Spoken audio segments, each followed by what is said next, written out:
I have a question. With all these rebuilds in this room right here, which one of them is my favorite? Welcome to VlogMas. Roll the intro! So all these cars are under some covers right now, except for that really busted up Mustang. We're gonna get these all uncovered like we're at the LA Auto Show.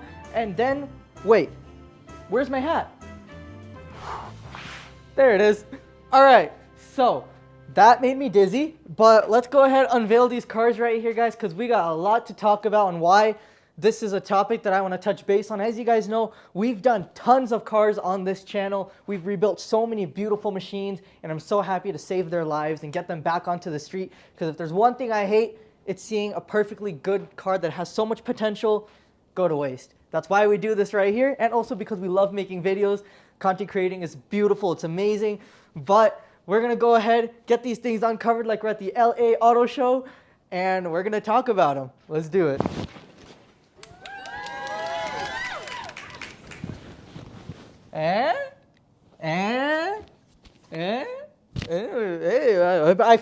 I present to you the mean green machine with little hints of yellow.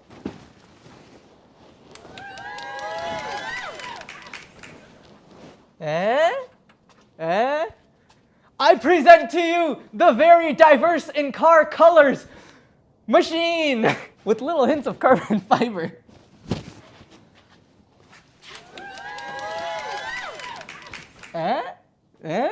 Yeah.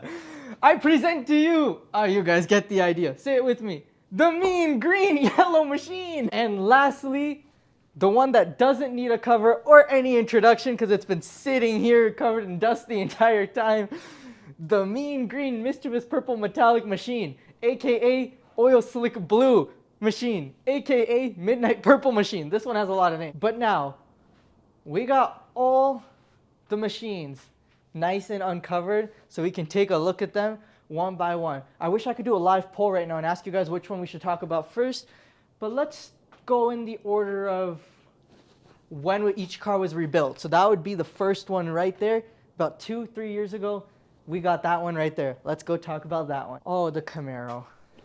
Where do we start on this car?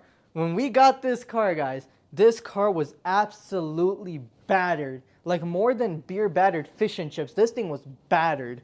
Like this thing, the whole front end was destroyed, guys. Radiator, gone. Hood, gone. Airbags, gone.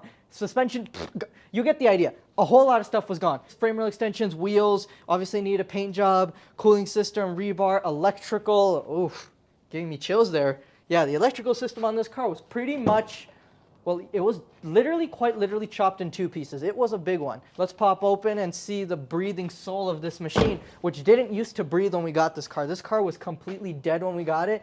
Not in battery, but in electrical. The car would not start. Need a lot of work. It needed an entire engine harness, and somehow, by the mercy of all that is holy, the car's chassis harness was able to be saved, and we didn't have to replace the entire thing. If that had to happen, I would have probably, I don't even know if we would have had to replace that again. That would have been insane. Clearly, as we talk about this, I'm putting in pictures of what all these cars look like when we got them. That one right there has to be the second worst damaged car we've ever gotten as a whole. Electrical wise, the worst, and I don't think anything could ever top that. But the first worst has to be this one right here, because overall this one doesn't have electrical damage. As we can see, we have a fully intact harness right here, so that's amazing. But this car overall probably the worst. But this one right here, had it not been for this vehicle right here, guys, this one, that Corvette and that Supra probably would have never ended up here, because I would have never felt as I am hardly mechanically inclined. I know you guys think that I am, but to be honest, I'm kind of just winging it and getting lucky, I'd say. Maybe that's a joke right there. But to be honest, had it not been for this car and the stuff I learned from this car, I would have not felt comfortable with purchasing any of these other cars, which ironically are in way better condition than this one, which I guess we've learned a lot of things from this car. Even though we still buy cars that don't run when we first get them, this one still taught us a lot.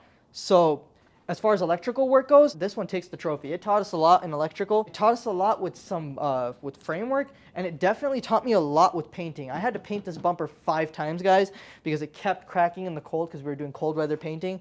But this car taught us a lot. This one definitely holds a special place in my heart because it's the first performance build I ever got. It taught me how to work on a performance car, what auxiliary radiators were, how transmission coolers worked. It taught me a lot of stuff, and if it wasn't for this car, I wouldn't know anything about performance cars. Next one up is the Corvette. Now this one right here, it taught us a lot as well. This one taught me how to wrap an entire car.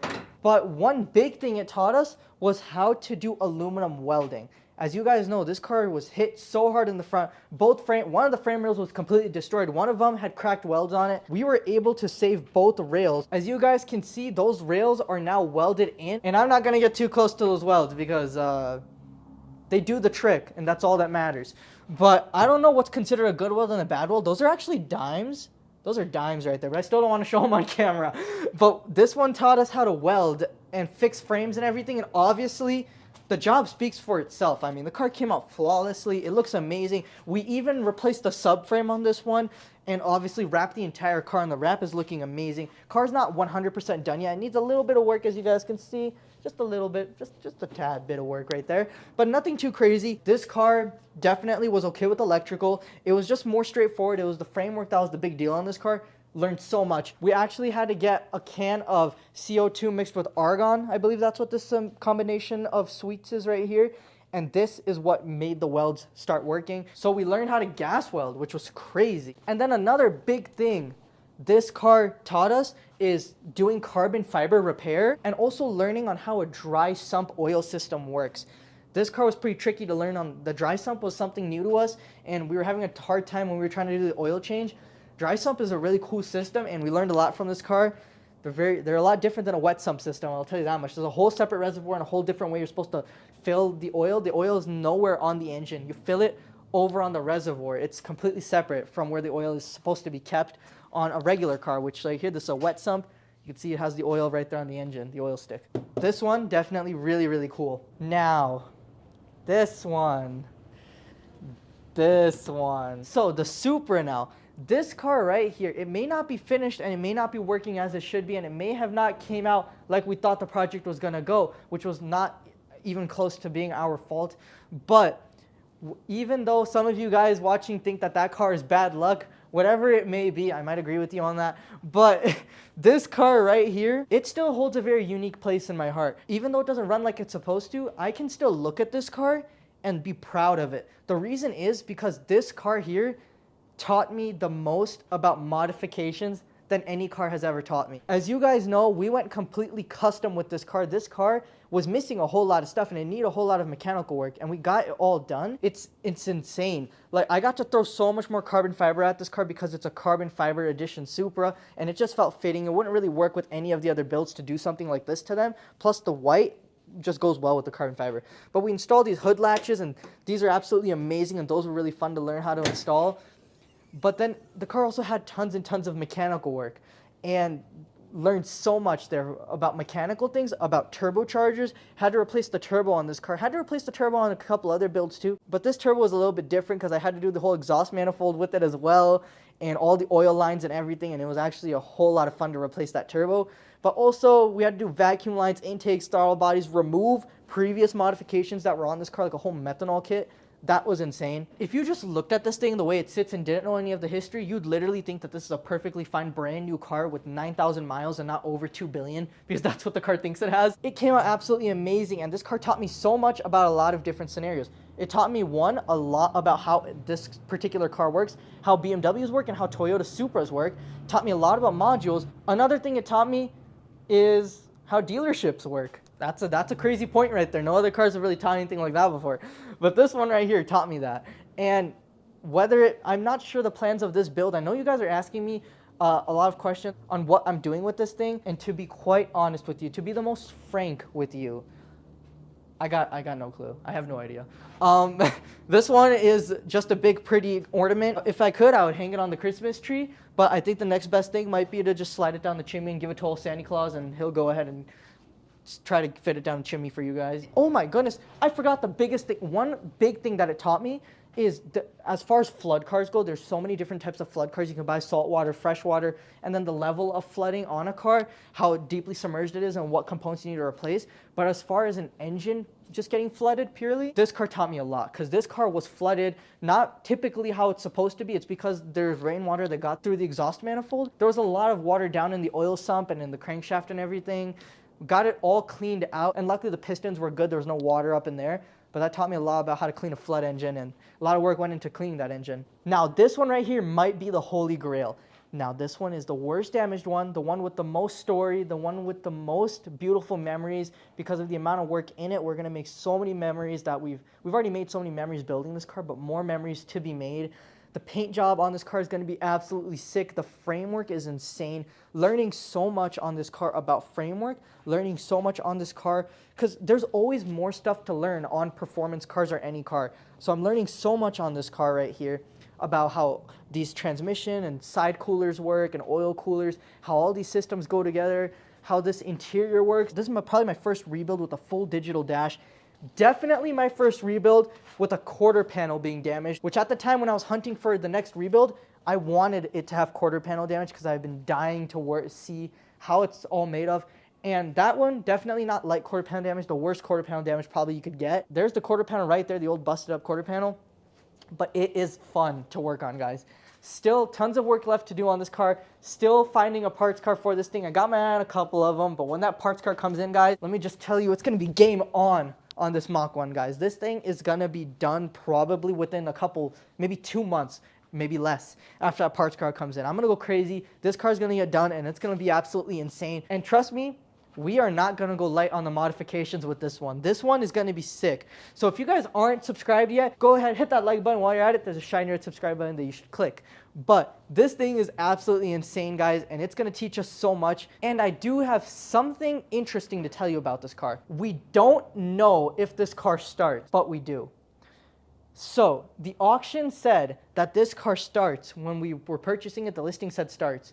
We also know that that oil cooler was busted. How long they let the car run for, I'm not sure. I hope they didn't damage the engine. But here's the thing. There was still oil that came out of those lines, so I think we're good with how the auction ran the car. The other thing is they definitely didn't run it for too long, because when the auction runs a car from the auction that I bought this one from, they include a video of how the engine sounds when it's running. They did not include it on this car, so they clearly didn't leave the engine running for too long. But do we know if it starts? Yeah, we do. So something happened a couple months ago. I was really missing this car, and I came to the shop to look at it. So I went ahead and I plugged in the Bang & Olufsen subwoofer in the back, and I went to turn the ignition on in accessory mode so I could listen to some of the music in this car and mess with some of the features in it. As you guys remember, to get this front apron off the car, we had to take out the brake ABS pump. With that pump being gone from the car registered it as brake pressure. I didn't push the brakes when I put the car in accessory mode, but the car thought that it was registering brake pressure because those lines are all open and it's not actually getting communication from the module anymore because we unplugged it. It's actually sitting. Where is it sitting? It's somewhere over here. There. It's right there. I heard the starter engage on the mukbang. I heard the starter engage on the Mustang as soon as I heard it. Literally, guys, my reaction time was insane. I was trying to record the gauge cluster because it does a cool animation when you start the car or when you put in accessory mode. I quickly hit the start button again, guys. The car was on for maybe half a second. Nothing to damage the engine or any of the components. My reaction time was way too quick with that. And I have a video, I'll insert it now.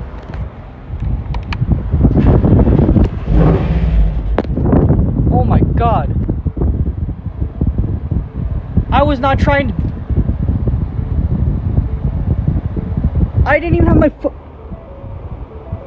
I'm pulling the fuse.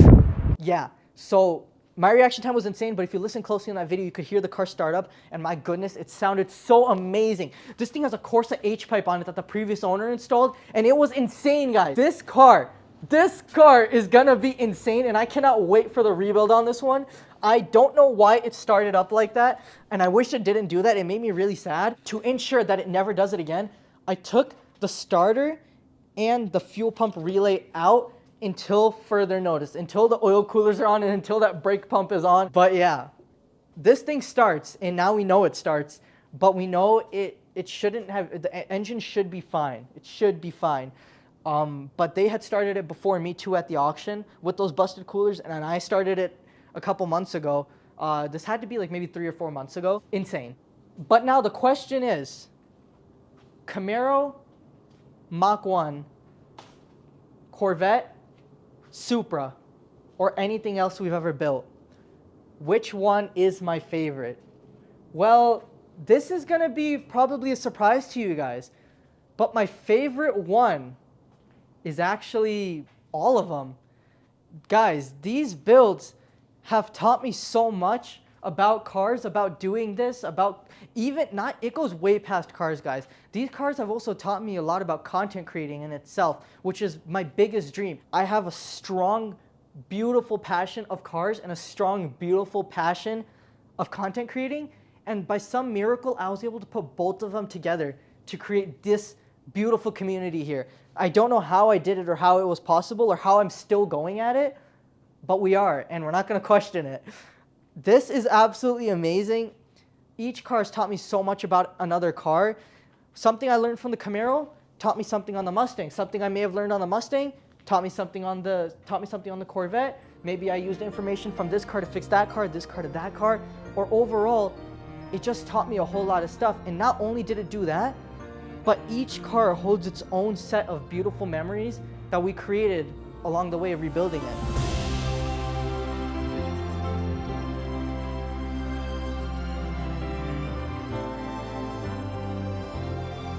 That was crazy. That was crazy.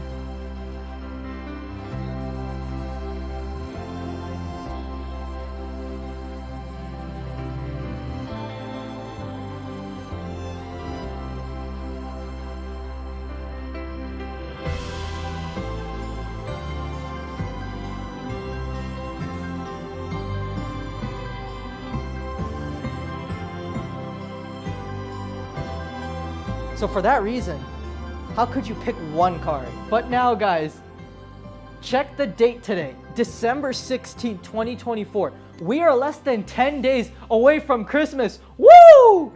That is amazing, guys. Happy holidays. And my goodness, I am so excited for Christmas, guys. I hope every single one of you have the beautifulest Christmas ever. Spend it with family, spend it with friends, have the most beautiful day ever. Open lots of gifts, drink lots of eggnog. I don't know if people still do that, but drink eggnog. I've actually personally never tried it, but it's probably good. And I hope you all have a beautiful white snowy Christmas. As long as you don't have to go anywhere, I hope you have a beautiful white Christmas, and I hope Santa Claus loves your cookies and your milk that you leave for him outside, and I hope you all have the most beautiful Christmas ever. But we're less than 10 days away, 9 days away now from Christmas, guys. So if you guys like this video, be sure to go down below, hit that like button while there's a shiny red subscribe button that you should click. But thank you all so much for watching today's Vlogmas episode. Thank you so much for watching. If you like this video, please subscribe to the channel, guys. I would love to have you on board on this beautiful journey. And and this is not all we're gonna do. Once this community starts growing larger and larger, guys, we're gonna be cooking so much more up in here. We're gonna be Gordon Ramsay up in this. I don't know. Thank you so much for watching, and I will see you all on December 18th. Bye!